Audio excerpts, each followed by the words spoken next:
Y ocurrió hace tantas edades que no queda de ella ni el eco del recuerdo del eco del recuerdo.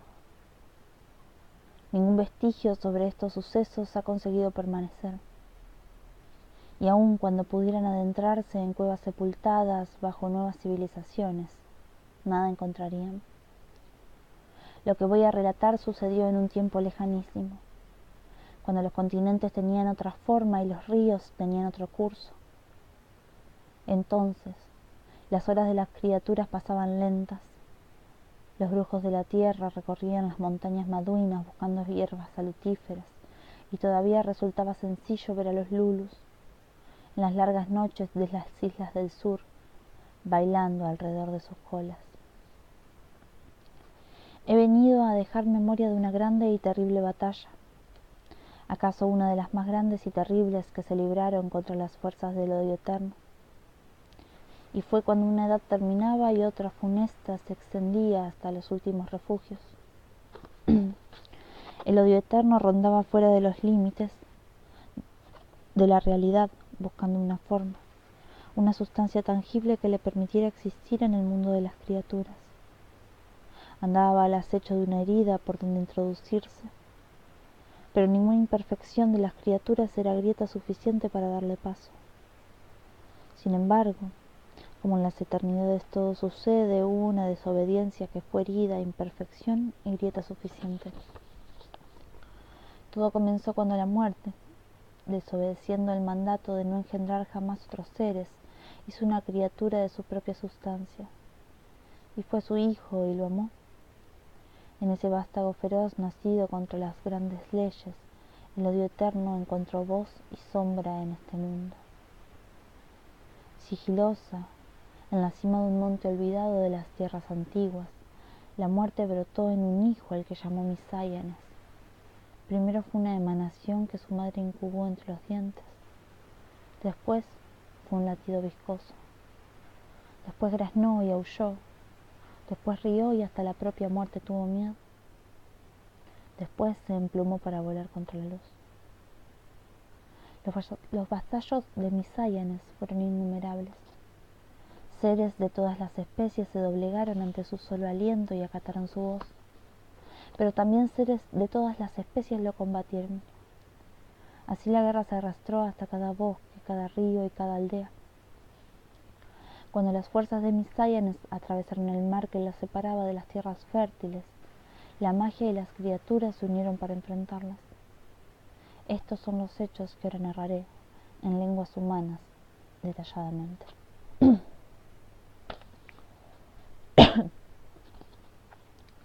Parte 1. Vuelven las lluvias. Será mañana, canturreó Bejacush cuando escuchó el ruido de los primeros truenos. Dejó un costado hilado en el que trabajaba y se acercó hasta la ventana para mirar el bosque. No sentía ninguna inquietud, porque en su casa todo estaba debidamente dispuesto. Días atrás, su hijo y sus nietos varones habían terminado de recubrir el techo con brea de pino. La casa tenía su provisión de harinas dulces y amargas y su montaña de calabazas. Los cestos estaban colmados de frutos secos y semillas. En el leñero había troncos para arder todo un invierno. Además, ella y las niñas habían tejido buenas mantas de lana que ahora mismo eran un arduo trabajo de colores apilado en un rincón. Como había sucedido en todos los inviernos recordados, regresaba a la tierra de los Usihuilques otra larga temporada de lluvias. Venía del sur y del lado del mar arrastrada por un viento que extendía los cielos espesos sobre los confines y allí los dejaba para que se cansaran de llover. La temporada comenzaba con lloviznas espaciadas que los pájaros miraban caer desde la boca del nido, las liebres desde la entrada de sus madrigueras y la gente de los confines desde sus casas de techo bajo. Para cuando las aguas se descargaban, ningún ser viviente estaba fuera de su refugio. La guarida del puma, las raposeras, los nidos de los árboles y los de la cima de las montañas, las cuevas subterráneas, las rendijas del cubil, las gusaneras, las casas de los usihuilques, todo había sido hábilmente protegido según una herencia de saberes que enseñaba a aprovechar los bienes del bosque y los del mar. En los confines, las criaturas afrontaban lluvias y vientos con mañas casi tan antiguas como el viento y la lluvia.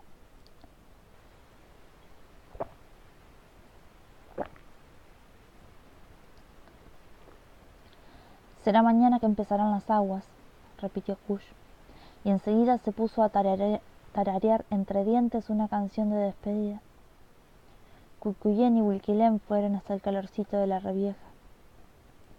«Vuelve a empezar con nosotras», pidió la mayor de sus nietas. Kush abrazó a las niñas, las atrajo hacia sí, y juntas recomenzaron la canción que entonaban los usihuilques antes de cada temporada de lluvia. Cantó la voz cálida y quebrada de la raza del sur. Cantó sin imaginar que pronto se harían al mar los que traían el final de ese tiempo de bienaventuranza.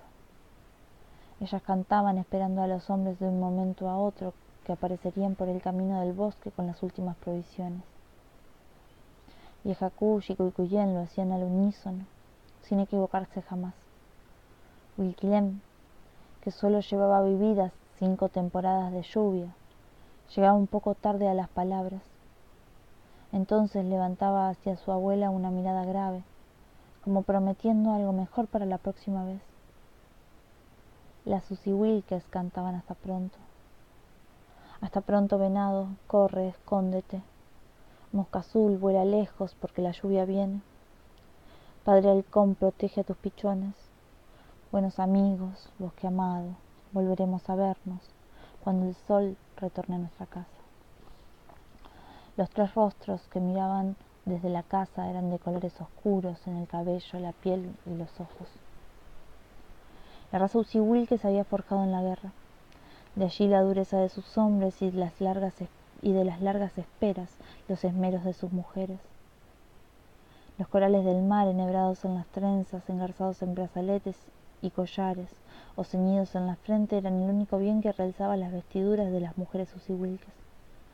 Túnicas claras que bajaban de las rodillas, sandalias y, según la estación, mantos de hilo o de lana abrigadoras. Así lucían ahora la abuela y sus 2 nietas, generosas en la belleza de su raza. «Los lulus, allí están los lulus», gritó Wilquilén. «Vieja Kush, mira, los lulus». «¿A dónde los ves tú, Wilquilén?», preguntó su abuela. «Allí, allí», y señalaba con precisión un gran nogal que crecía a mitad de camino entre la casa y el bosque. Kush miró. En verdad, 2 colas luminosas se enroscaban y se desenroscaban al tronco como pidiendo atención. Una era de color rojo y la otra apenas amarilla.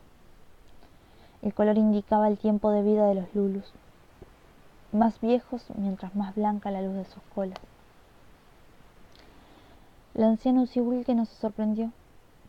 Los lulus venían en busca de tortas de miel y calabaza, igual que cada atardecer de la buena estación desde el día de la muerte de Yampalwe. Kush puso 2 tortas tiernas en una cesta, salió sola de la casa y tomó el camino del nogal para dejárselas allí y regresar.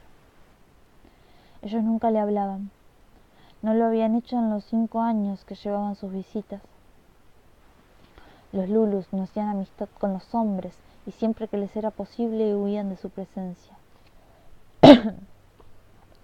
En esas ocasiones abandonaban la posición erguida y corrían veloces sobre sus 4 patas.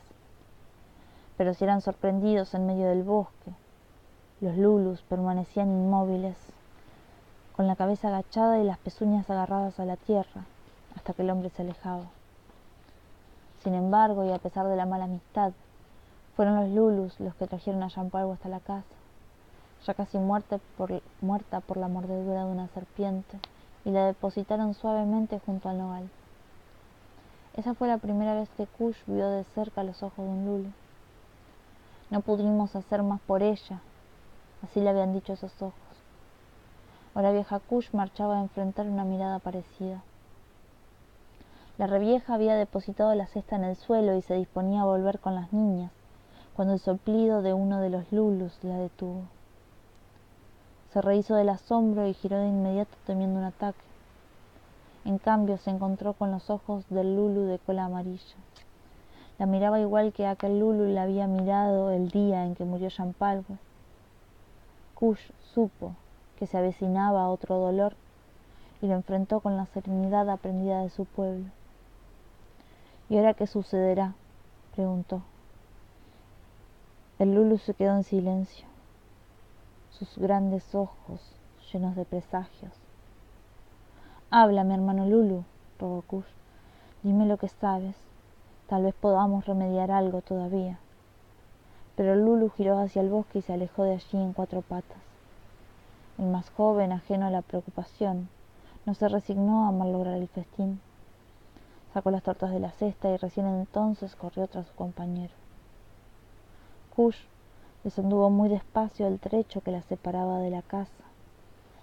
Mientras regresaba le pasó por el alma ensombrecida, todo enterito, aquel día lejano en que murió Champalwe y nació Wilquilem. Champalwe se había desposado con Dulcancelin poco después de la fiesta del sol. Venía de Wiliwilú, una aldea cercana a las montañas Maduinas. Tenía el corazón más dulce de cuantos corazones latieron en los confines. Cuando canta se ven crecer los zapallos, le gustaba decir a la gente que la conocía. Después hubo buenos años. Dulcancelin salió a cazar con los hombres de la aldea, participó en todas las rondas territoriales y regresó de 2 batallas entre linajes. Kush y Champalwe se repartieron las labores y los niños nacieron. 5 hijos tuvieron Champalwe y Dulcancelin, que fueron 5 risas para vieja Kush. Primero nacieron 2 varones, Tungur y Kume. Muy pronto nació Cuicuyén, luego Piuquemán, el tercer varón, y en el medio de un verano nació Wilquilem. Ahora le gustaba a Kush mirarlos despaciosamente, uno por uno, porque de una manera o de otra todos les recordaban la belleza y la gracia de Champalwe. El día del nacimiento de Wilquilem, Champalwe dejó a los niños al cuidado de la abuela y partió hacia el lago de las mariposas. La joven iba a sumergirse en las aguas que devolvían a las madres recientes el vigor del cuerpo y la serenidad del ánimo. De allí la trajeron los Lulus con el poco de vida que le duró para besar a sus hijos y pedirle a Kush que los cuidara por ella. Y un rato más para esperar el regreso de Dulcancelin, que había salido de casa para celebrar el nuevo nacimiento. En la boca de una cueva a orillas del lago, una serpiente gris de las que hacía años no se veían por el lugar mordió a Champalwe en un tobillo. La madre había estado cortando unas flores que tenía entre sus manos cuando los Lulus la hallaron. Flores que no nacieron de semilla, trampas de la serpiente, masculló Cupuca. El brujo de la tierra intentó recobrarla para la vida con las medicinas del bosque y de la montaña, pero ni los remedios de Cupuca, ni la juventud de Champalwe, ni siquiera el ruego de un hombre que nunca antes había rogado, nada consiguió salvarla. Murió ese mismo día mientras atardecían los confines. Fue por eso que Kush había pedido a los Lulus que vinieran por un obsequio, cada atardecer en que fuera posible andar a la intemperie por esas tierras. Así nosotros vamos a agradecerles y ustedes van a recordarla, les dijo la anciana. Los Lulus partieron. Cupuca partió. Dulcancelin disparó sus flechas a las estrellas y al amparo de Kush los niños siguieron creciendo. La anciana oyó risas lejanas. Cuicuyén y Wilquilén estaban riéndose de ella, que de tanto recordar se había quedado absurdamente inmóvil un paso antes de la puerta y con un brazo extendido. Ya está bien, hay que seguir trabajando. Kush entró a la casa fingiendo un enojo que nadie le creyó. Vieja Kush, ¿qué pasó con los Lulus?, preguntó Cuicuyén. Herencia de su madre, la facultad de ver profundo. ¿Qué podría haber pasado? Contestando así, Kush quería convencerse a sí misma. Nada, nada. Wilquilén habló a su manera. ¿De qué te cantaron la canción linda, abuela Kush? De los Lulus, que yo también sé cantar. Trataba de soplar como ellos y daba saltitos cortitos sobre un pie y sobre otro. La pequeña Wilquilén había heredado de su madre el don de la alegría. Antes de que la abuela pudiera dar la orden de regresar al hilado, llegaron hasta la casa voces familiares. Dulcancelin y sus hijos varones regresaban del bosque. Traían algo más de leña, hierbas aromáticas para quemar en las largas noches de contar historias y una liebre, la última de la temporada, que comerían apenas Kush la cocinara. Los hombres no fueron directamente a la casa. Antes guardaron la leña junto con la restante, cuidando de separarla por tamaño. Enseguida se dirigieron hasta una construcción de pared baja y circular levantada con piedra de las Malvinas. Aquel era el lugar donde lavar sus cuerpos y frotar un aceite liviano sobre los rasguños que traían del bosque. El primero en entrar fue Dulcancelin. Detrás de él lo hicieron sus 3 hijos. Afuera la noche se cerró. Los grandes árboles hincaron sus raíces en la tierra. El viento llegó arrastrando una bandada de cuervos y se metió en lo oscuro. Sobre un cuero extendido humeaba la liebre cocida en agua sazonada. Liebre con hierbas de sazón, pan de maíz y hojas de repollo era la comida de aquel día para la familia del guerrero. A la luz del fuego los 7 rostros parecían de sueño. Los usihuilques comieron en silencio, y solo después de que todos hubieron terminado, Dulcancelin habló. Hoy, en el bosque, oímos el tambor de Cupuca llamando a alguno de sus hermanos. También oímos la respuesta que le enviaron. No pude entender lo que decían, pero los tambores de los brujos sonaban muy extraños. El nombre de Cupuca siempre interesaba a los mayores y silenciaba a los más pequeños. ¿De dónde venía el sonido?, preguntó Kush a su hijo. El tambor de Cupuca venía desde el volcán. El otro se oía más débil. Tal vez venía de la isla de los Lulus, terminó Kush. ¿También ustedes lo oyeron? La pregunta de Dulcancelin se quedó sin respuesta, porque vieja Kush había regresado a la mirada del Lulu de cola amarilla. Kush, llamó su hijo. Te estoy preguntando si también aquí lo oyeron. La anciana salió de sus sombras y pidió disculpas. Sin embargo, no quiso contarle a Dulcancelin el incidente de esa tarde. No oímos nada, dijo, y enseguida agregó. Me gusta adivinar cosas. Mañana veremos a Cupuca en el Valle de los Antepasados, y hablaré con él.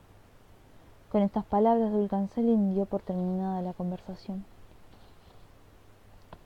Cada año, justo antes de que empezaran las lluvias, los usihuilques se reunían en el Valle de los Antepasados para despedirse de los vivos y de los muertos. Era fiesta de comer, bailar y cantar, pero sobre todo de intercambiar aquello que tenían en exceso por aquello que les faltaba para resistir la mala temporada. Día de compensar abundancias con escaseces, de modo que todos tuvieran lo imprescindible.